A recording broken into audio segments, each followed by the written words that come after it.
Hey guys, Matt here. Wanted to do a quick video and show you how I germinate my chestnuts. So what I have here is a container that I got from the Dollar General store. It's just a little cheapy container you can find there. It has a little locking handles on the side. I think it was $5 or $6. I use sphagnum peat moss that you can find. Actually, it's just called sphagnum moss. It comes in a little tiny bag. You can get it at the Home Depot. You usually find it right when you walk into the front door. I know in my Home Depot, it's usually right in the main entrance. On the right hand side, right next to where all the hanging pots and stuff are, like for where your patio stuff is. So if you go where all the patio stuff is, you usually find it in that area. It's called sphagnum moss. Like I said, it comes in a little tiny package. It's real lightweight stuff. You have to wet it down, like I did here in this container. Anyway, the idea behind the sphagnum moss is that it has antimicrobial properties that keeps the chestnuts from molding. At least that's what I've been told, and so far it's worked for me. So anyway, so what we have here, these are, and I don't know if I'm pronouncing this right, Zigo. I bought these from Empire Chestnut. This was a 1 pound bag. And these were the non-floaters I got out of the 1 pound bag. As you can see, there's 1, 2, 3, 4, 5, 6, 7, 8, 9, 10, 11 there. Not a very good success rate there from Empire Chestnut this year. I didn't even know you could do this, but apparently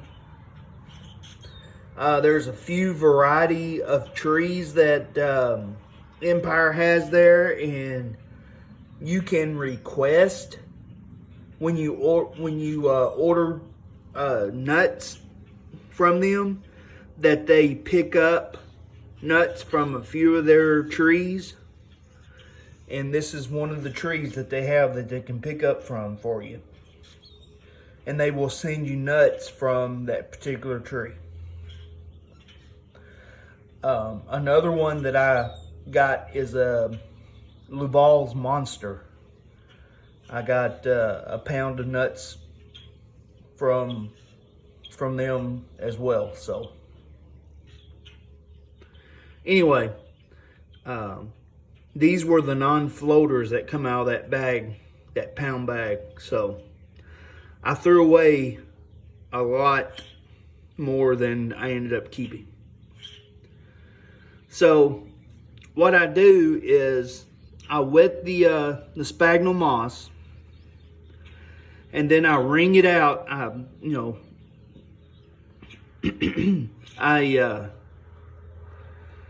just leave it damp. I don't keep it, very saturated at all. I just make sure it's just moist. Make a bed in this container here. I set the chestnuts flat side down, and for the ones like this that were what I call the middle nut, the ones that have the both two sides that are flat, I just pick a flat side and put it down. I make sure they're all laid out.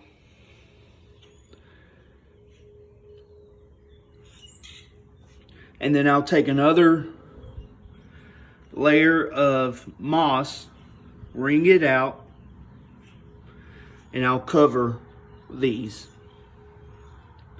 Put the lid on and I'll leave it out. I will leave it out a couple of days usually, and usually I'll have some that'll go ahead and start sprouting. Once I have some that have started to sprout, I'll either move those over to pots, usually root makers, or I'll direct seed those. I'll do something with them. I won't leave them in this container because the taproot will grow pretty quick and hit the bottom of the container, and you don't want it to get down to the bottom and start. It will either J hook or do something bad. You don't want. Once the root radical forms, you want to move the seed over to another pot. You want to get it to another place. So this small container here is just to get the nuts started. So anyway,